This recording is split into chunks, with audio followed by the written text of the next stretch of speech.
you're here. Yeah, we're so glad you're here. Oh, we're so glad to be together in unity. So we had some fun last week, continuing our summer series with a look at the 1980s. And I just want to bring our remembrance back to that one of the things we discussed that happened in the 80s was there was a lot of fear. And it's going to set that stage will set things up for the 90s, and that's where we're going this morning, to the 90s. There were a lot of innovations too in the 90s. Yes. The internet. Before, you used to look things up in a book. Afterwards, knowledge became instantly available. Email. Before, letters took days. After, communication took seconds.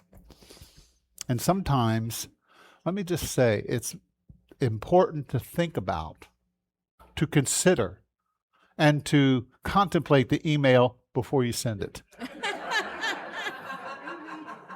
Right? Yeah. So, and businesses changed forever. The way we do business, and the way that they did business in the 90s started to change. Yeah. The World Wide Web, which was invented by Tim Berners-Lee, contrary to, what was that? I don't know. Anyway, Go ahead. The browser changed civilization, literally. And Google was founded in 1998.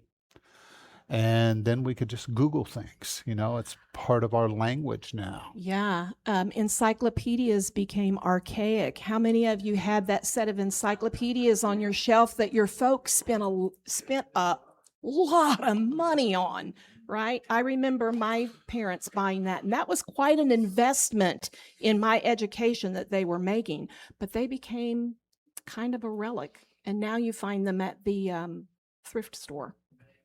And there were cell phones that they were still kind of large, but they were becoming more common. And then there were DVDs that replaced VHS. How many remember VHS? And Beta. Yes, the Beta that never really went anywhere. And then there was GPS. Public access exploded, and people stopped getting lost.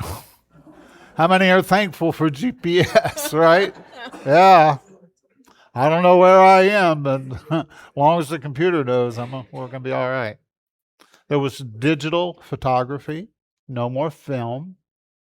Laptop computers became practical. Wi-Fi came about near the end of the decade. Up until then, it was, you remember, dial-up? Yeah. Took forever. Yeah. And our wireless lives began. Yeah. There were other innovations like MP3 music, USB drives, PlayStation, Nintendo 64. I remember some boys that got that for Christmas that just... Oh, yeah. Then got games for Christmas every And we have not seen or heard from them since. So anyway, just something to think about. So one of the things that we have learned and we've recognized is that every decade has a wound, a collective ache, a question that the culture is trying to answer. So again, we remember the 80s, that was the wound of fear. We had the fear of strangers, the fear of Satanists, AIDS came onto the scene, and basically people felt like it was a world that had gone mad. And the 90s had a different wound. So the wound in the 90s was really one of disorientation. Think about what happened in the early 1990s. In 1989, right on the cusp, the Berlin Wall fell. The Cold War ended. The evil empire was gone. The enemy that had defined American identity for 40 years suddenly disappeared. And then in 1991, the Soviet Union collapsed. The world order that had shaped global politics since World War II simply ceased to exist. And that brought a lot of disorientation. And the dominant longing of the 90s, in the midst of that disorientation, was to find meaning, to find connection, and something to hold on to. These old structures had collapsed: communism, the Cold War, the certainty of a nuclear threat, because that was big in the 80s too, remember? So if those things were gone, then what was left? If the old authorities had failed, the government, the church, the institutions, then who could you trust? So the 1990s was a decade of searching. People were looking for meaning everywhere. In spirituality, in pop culture, in community. Angels became really big. Aliens became really big. And of course, they were looking for answers and meaning in themselves. And the longing showed up everywhere, in the music, the movies, the television, the spiritual movements. And it was a generation asking, what do I actually believe? And how do I live it? Well, everything is connected. And the internet became a physical symbol of what all the mystics have been talking about for thousands of years. In unity, we say there is one mind. We're all part of the one mind. That's it. And the one mind is true intelligence. How many understand that you and I we're all connected to true intelligence, to divine intelligence? It exists. There's just one mind, one God, one spirit, right? And so the internet became humanity's nervous system. Information was flowing everywhere. Ideas flowed everywhere. People connected everywhere. And so the lesson was that we are never truly separate. Let's take a breath of that. I am never separate from God. I'm never separate from you. I'm never separate from nature. I'm never separate from anything. We are all one. Isn't that a great revelation? Can't you just take a breath and just go, I feel good. But we have to talk about, this thing that changed everything called the internet. It wasn't just a technological development and a social development, but it was a spiritual game changer because people could research for themselves. And they could look things up for themselves. And they could discover answers on their own. In 1993, the first web browser, Mosaic, was released. By 1995, we had companies like Amazon. You know who Amazon was? Just a little company online that sold books in the 90s. Isn't that amazing? Mm-hmm. And there was eBay, Yahoo, and then Google, and suddenly the world was different. The world was different. How many understand that a lot of times it takes a while for people to catch up with something new? Okay? It takes time for people to catch up with change. Mm-hmm. Anytime there's change, there's got to be a transformation of consciousness. So we have to give each other what? A little space, a little room, a little bit of grace so that they can have their own experience and come to their own understanding, their own awareness about it all. You understand what I'm saying? Sometimes we're so quickly to judge people. Well, you're not really up to date. What you're saying now is like 5 minutes ago. Right? You hear what I'm saying? We have to give people I'll give people space and room. We have to give our family time. We have to give our friends time. We have to give people in our lives time to grow, because you can't make people grow. Believe me, as a minister, I have tried. All right, you grow now.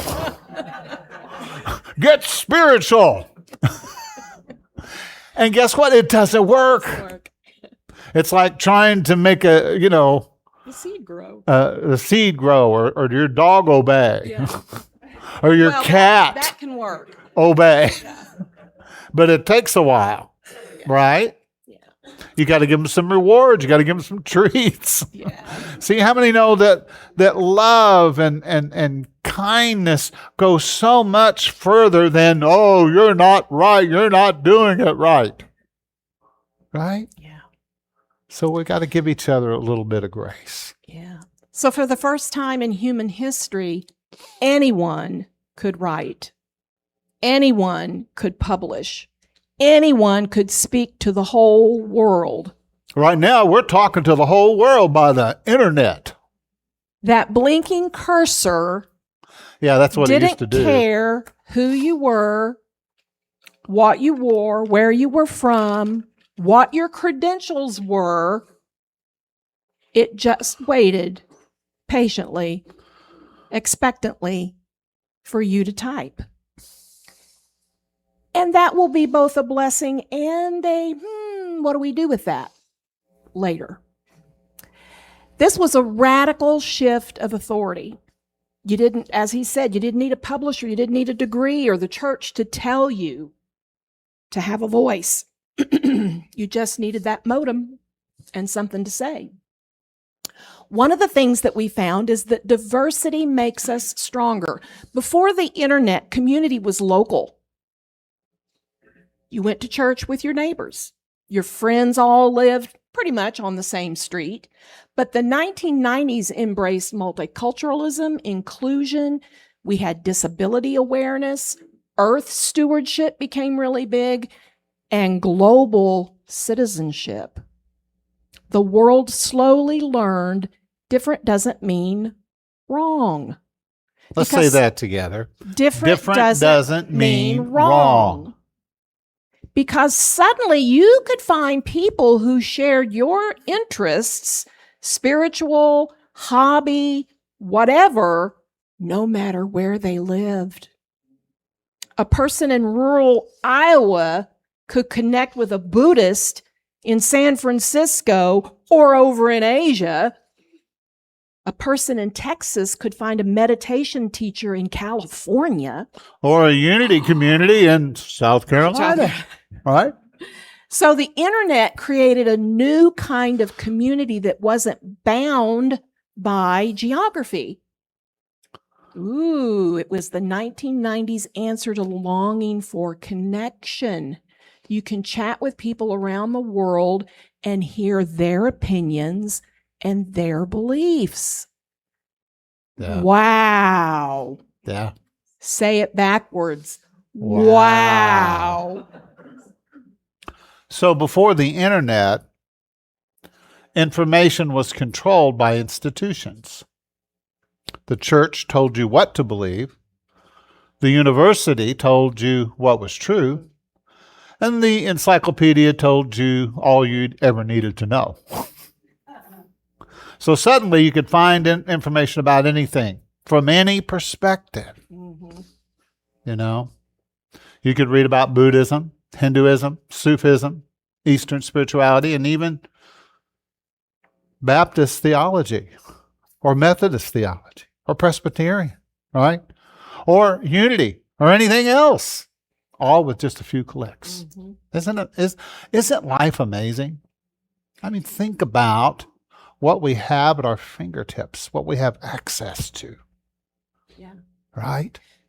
I can go to the doctor, get a diagnosis, and then I can go home and I can look it up and see what it really is. Because you know how they use those big words?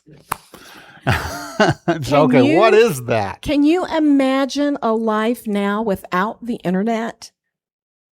And so all the children that were born in the 1990s, this is the first generation, that will never know a world without it.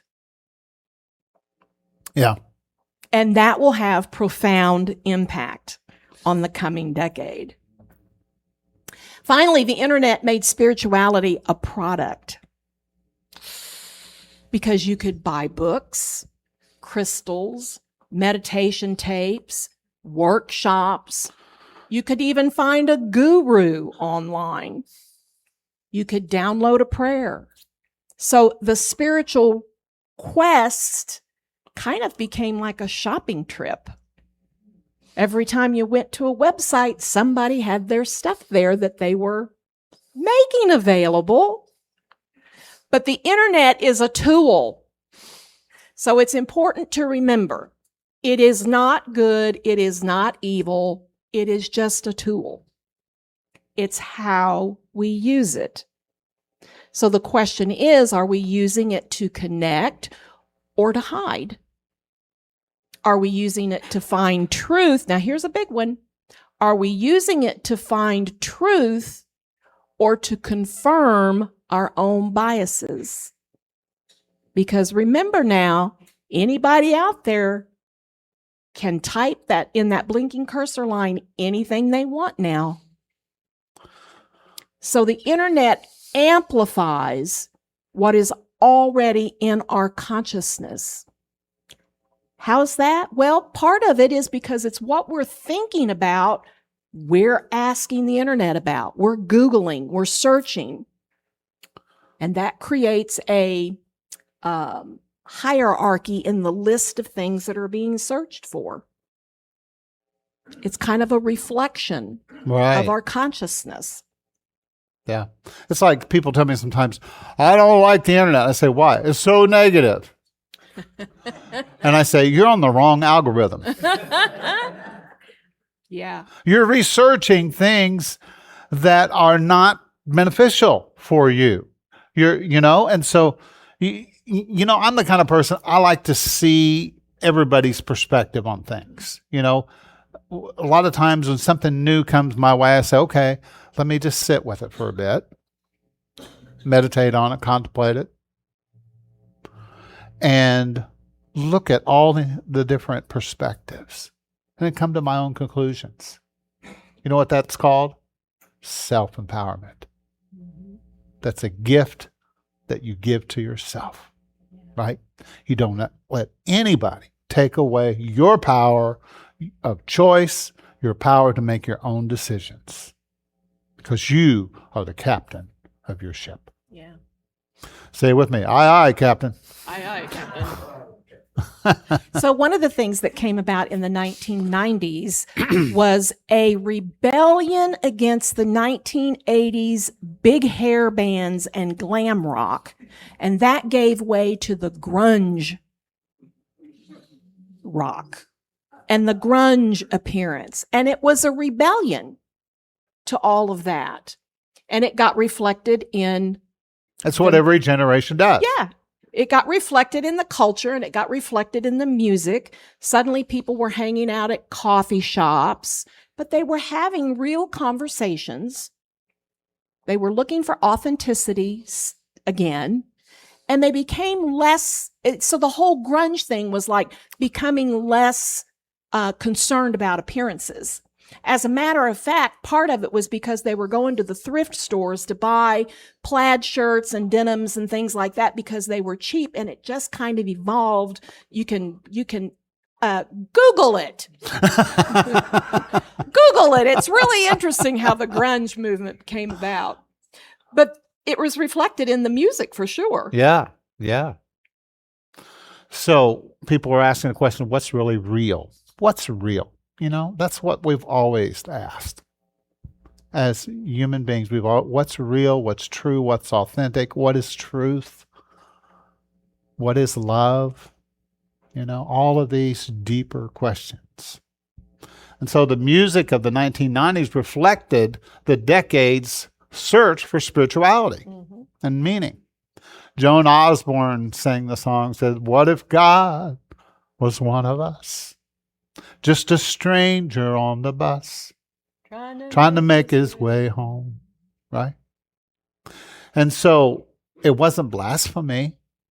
It was longing. It was asking, is God close? Is God real? Does God understand what it's like to be human? And creed, my own prison and human clay, affirmed the existence of God and the possibility of transformation. The singer Scott Stapp was a preacher's Stapp. Yes, he was a preacher's kid. He sang lines that pointed to the words of Jesus. Hey, Mr. Seeker, hold on to this advice. If you keep seeking, you will find. Carlos Santana, he even called his album Supernatural. Featured music that touched each listener directly, right, in the heart and stirred the soul. Yeah. It was music as a spiritual experience. How many understand that music is alive? When you hear music, when you hear people singing, and they're singing from their being, it is something that is more than just words. You know, it reaches and it touches the soul in a very unique way that words can't do by themselves. Isn't it true? Yeah. So the music of the 90s was about questions, not answers. It was about doubt rather than certainty. It was about the search rather than the destination. That's interesting. It was about doubt, not certainty. How beautifully that dovetails into the daily word this morning, right? It's called the flow. I know. It's beautiful. So there are lots of conversations around childhood trauma. People begin to talk about openly. Before that, things that happened in the home were hidden or suppressed. We don't talk about that. And support groups sprung up. And people again begin to talk about their abuse. They begin to talk about their addictions. They begin to talk about their depression and their recovery. And it was so important that all began to come out, right? How many know that we all need a safe place, a safe space to share our true, authentic self? Absolutely.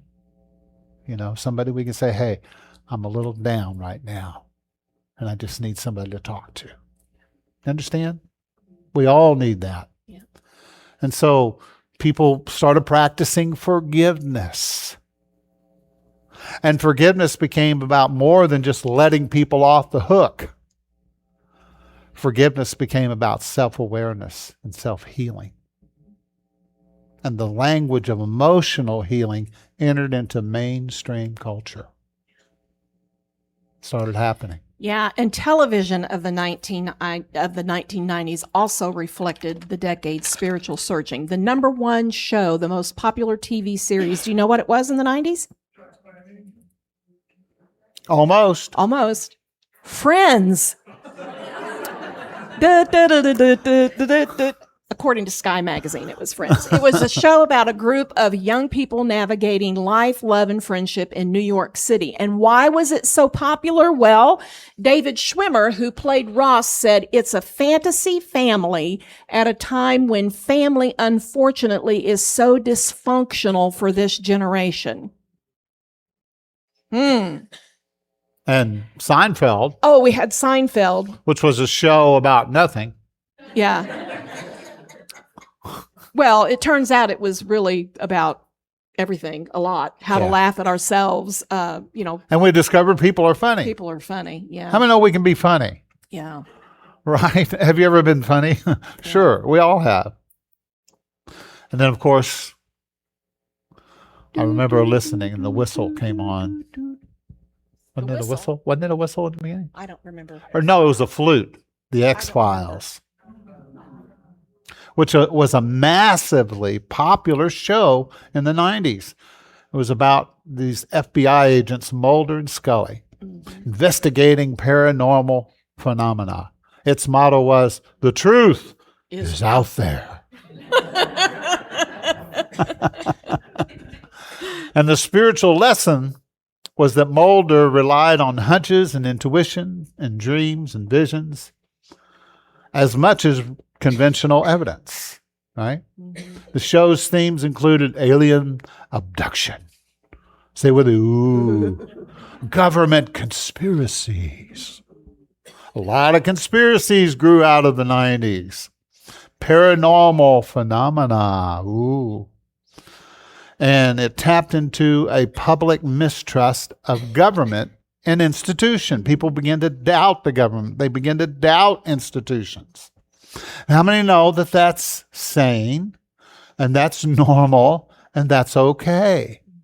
But over on the other hand, for balance, how many know we need government? We need our institutions. Say it with me. Oh, right? So someone mentioned Touched by an Angel. This was a show about angels who intervened in human lives, and it was also hugely popular. By the late 1990s, nearly 75% of Americans believed in angels, and 1/3 said they'd had some kind of personal experience with one. So interestingly, Della Reese was one of the stars of the show, and she explored New Thought and practical Christianity following a major recovery from a brain aneurysm that she had in 1979. You may recall that we spoke about Reverend Dr. Johnny Coleman back in our 1950s era discussion, and she was the one that was an influential force in getting Black student on-campus housing at Unity School. Well, Della Reese studied under her and became ordained as a Unity minister. Now she's on the show, Touched by an Angel, and she's a Unity minister. She then founded and led Understanding Principles for Better Living Church, a non-denominational Christian ministry in Los Angeles that emphasized spiritual principles for abundant living and spiritual personal empowerment. And she led that church for 3 decades. Makes you want to go home and watch Touched by an Angel. So people were looking for signs, whether it was out there, whether it was something angelic. They were looking for messengers. They were looking for evidence that God was real, God was close and caring, and maybe God knew what it was like to have the human experience. Yeah. So this angel focus of the 90s, it was remarkable. More than 2,000 angel titles were for sale on Amazon. There were angel stores, angel figurines, angel cards, and angel books. So why the sudden interest in angels? Well, Publishers Weekly editor Phyllis Tickle said, "There's no question that contemporary American religion of all established persuasions has fallen far short of catching up with contemporary culture and trying to speak to it. Angels, like many other things, filled the vacuum." How many understand that God doesn't care what you call it? I remember, I've told this story before, but bears repeating. There's a lady that came to me and she said, the word God is loaded for me. I grew up in a household that when you said God, it was a fearful thing. And I said, well, God doesn't care what you call it. And I just flippantly said, you can call it Frank. So we talked for a bit and then she left. And a year later, I was standing here in the back and she came in and said, how you doing? She said, oh, I'm doing pretty good. I said, well, what's up with you? And she said, well, I was talking to Frank the other day. So it doesn't matter, right? See, we're the ones that get hung up on names. I'm James King. Not Jim. Not Jimmy. Jane. No, I don't care, right? Because what I really am is a spiritual being that has no name. An energy, a force, a light. That's what you really are. So people can call you whatever they want. I don't care what people call me. Now, if you like being called by name, that's okay. We'll call you that, right? But it's really, the labels are not as important as the true depth of who the person is. See, a lot of people, they know me as James. Leah knows me a little deeper. She sees me on Fridays, Tuesdays. She sees me in the morning. She sees me at night. Right? And then she takes a break the next day. No. One could only hope. So it was like a spiritual kaleidoscope, always changing its form. And see, that's the way that humanity is. We're always changing, evolving, and growing, and transforming. In the same way with divinity.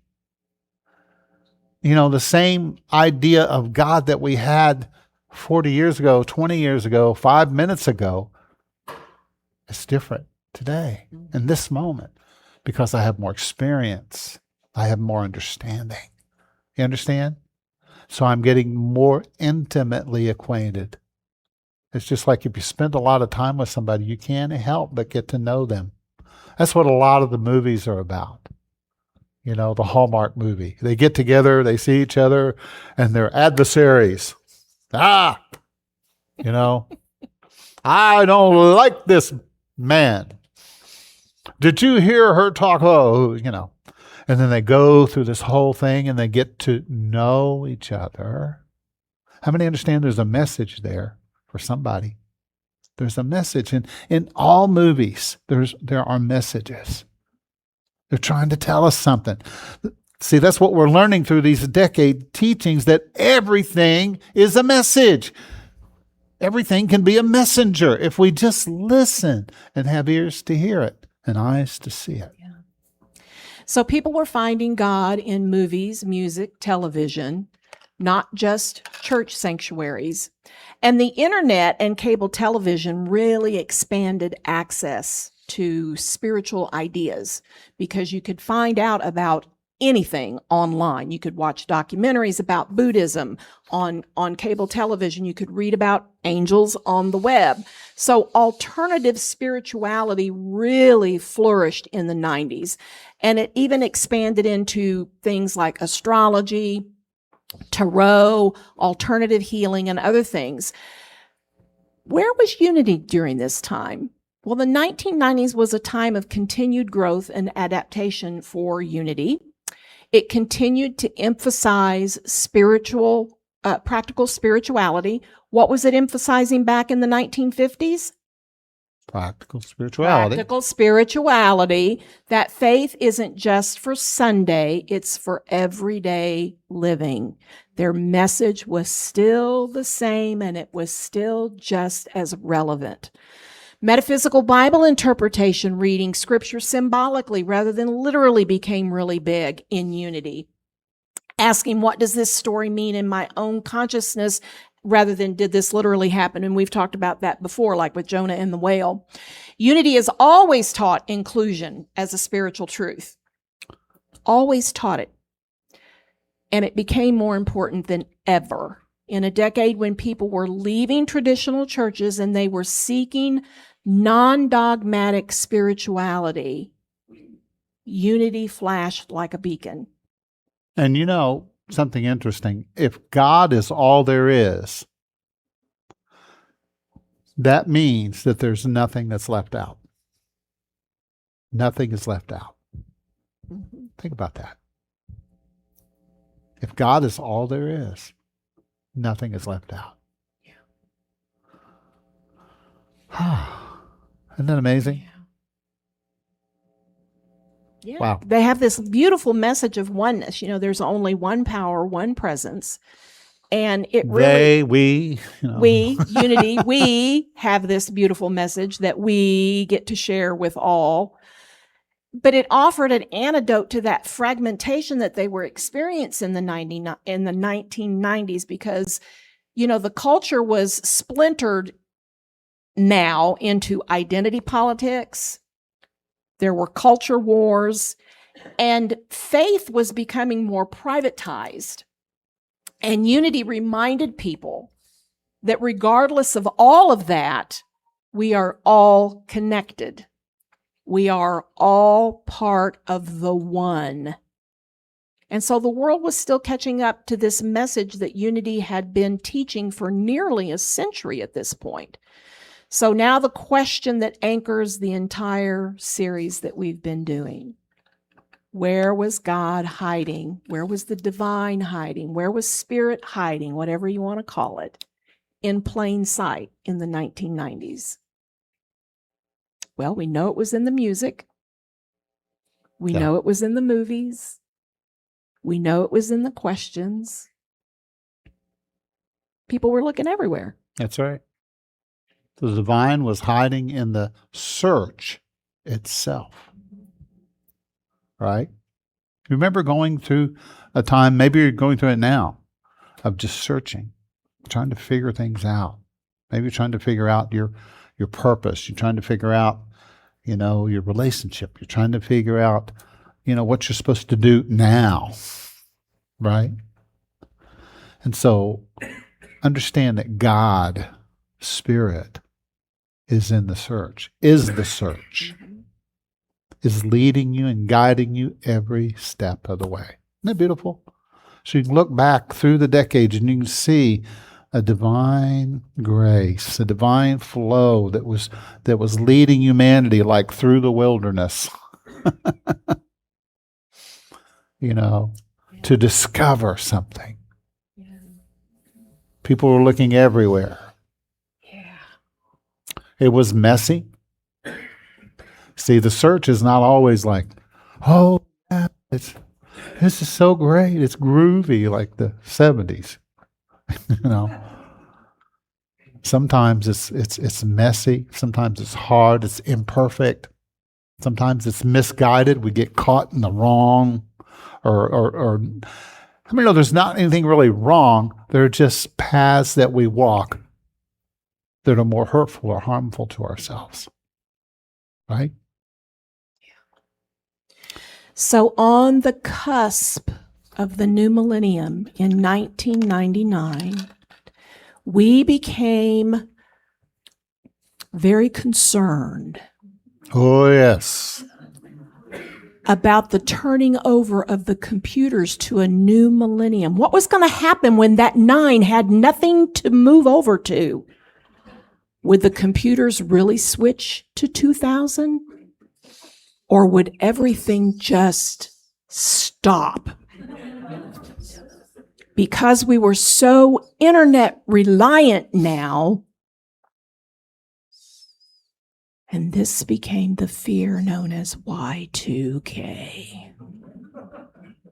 Y2K? Now, there was uncertainty about whether we would still exist after New Year's Eve, 1999. And you have to come back next week to find out if we did. A cliffhanger. Don't you love it? Will we make it? You to just settle into your space. Take a breath. Just let yourself feel the chair supporting you. And let yourself relax into this time. So we've been journeying back to a decade of change, of possibility, of figuring out who we were and who we wanted to become. So I invite you for a moment to think back. Maybe remember the music that made you feel something. Or a movie that made you laugh or cry. Maybe that friend you stayed up late with talking about everything and nothing. The dreams you had, some that came true, some that didn't, and some that you're still waiting on. Or maybe you were still just a dream in the thoughts of your parents during the 90s.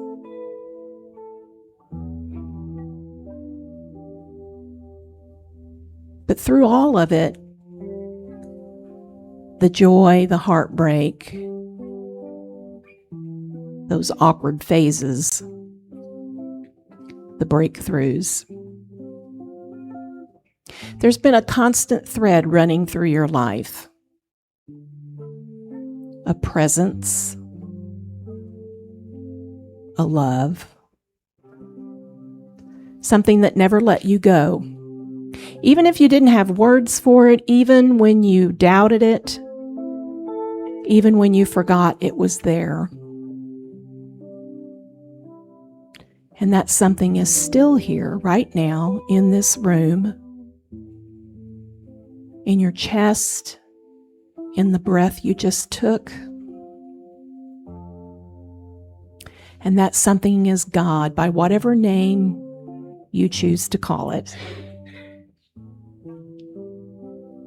And it has never, not for 1 second, stopped loving you.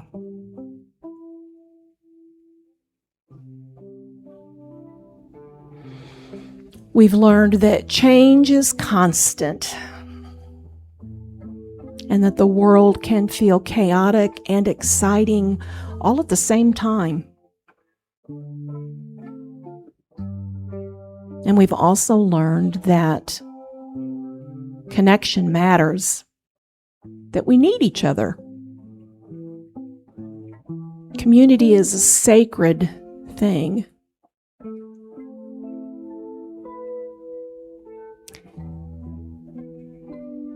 Each decade has taught us that we can choose what we carry forward. We can let go of what no longer serves us, and we can hold on to what matters. Love, laughter, hope. The people that make this life worth living. So today, let's choose to carry forward the good. Let's release the old stories that keep us small. Let's remember that we're not stuck in the past. We're building something new right here, right now.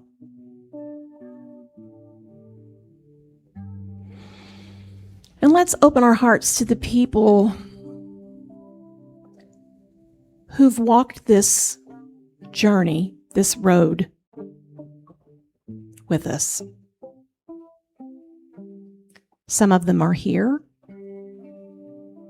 Some of them are far away. Some of them are only with us in memory, but they're just as real, just as present, just as loved.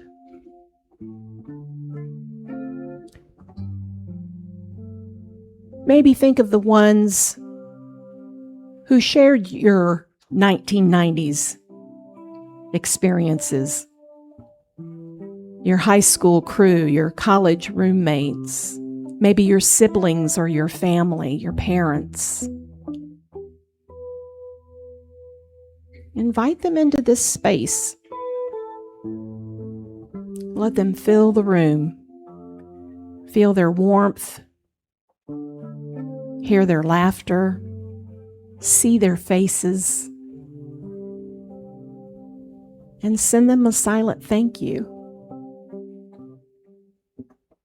Thank you for the memories, the lessons, the love. And when you do, know that they feel it. Because love doesn't know time. Love doesn't know distance. Love just is. So we're not who we used to be, and thank God for that. We're growing, we're learning, we're becoming. So in this moment, we release the past, not in denial, but in freedom. In letting go of it, we can be free. We release regret, resentment, and the weight of what if I had done something differently? What if? Just let that go. And in this moment, we choose joy. Here, now, this very moment. We choose gratitude for every person, every memory, every lesson that brought us to this place. We bless this community, this beloved unity community, this day and this life. And we trust that the best is yet to come, because the most beautiful part of our stories are still being written.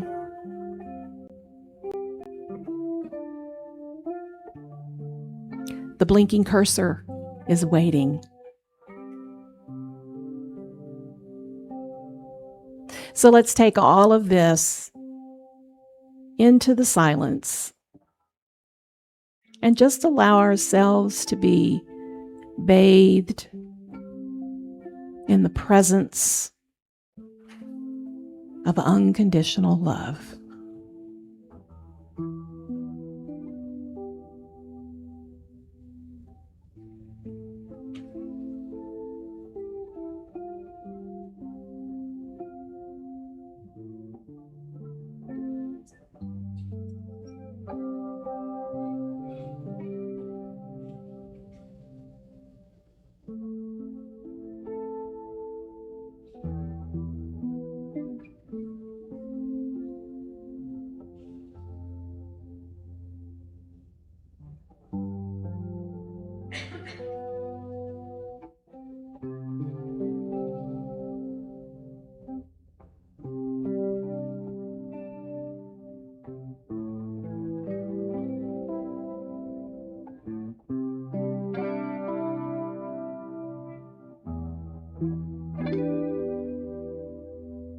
And now let us gently bring our awareness back to the room, back into our bodies as we stretch. And we release. And we slowly bring the lights up. And we say, thank you, Spirit.